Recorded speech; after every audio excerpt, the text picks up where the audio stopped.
Not many people grow up in one of the most influential art installations of the 20th century. Rainer Judd did. I was a very good camper.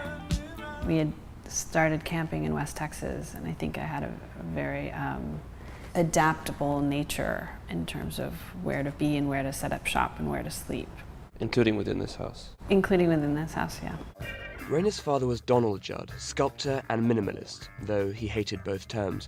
In 1968, he bought a disused factory in Soho for $68,000. It was a kind of marvelous architecture, and that it was incredibly in sympathy with his own sensibility, which was this penchant for repeating forms, for open space, for, particularly when you look at his building, for the idea of the building being just a skin around the space. Judd made 101 Spring Street into his studio and a permanent installation.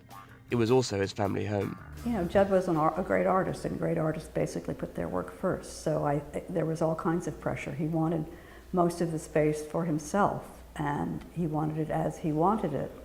And when his kids reached a certain age, they were living in the basement.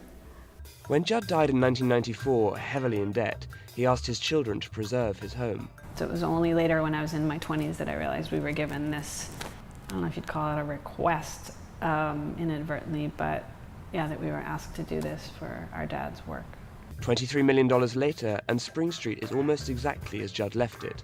Adam Urinsky led the renovation. This is unique in the sense that it's, yes, about his domestic life here, but I think it's also very consciously about the way in which he wanted his artwork to be perceived. He describes this as a measure, if you will, of his art. The first floor is exhibition space, the second a kitchen and dining room, on the third floor Judd's studio, the fourth his salon. On the fifth he slept, surrounded by the work of his contemporaries, Klaus Oldenburg, John Chamberlain and Dan Flavin.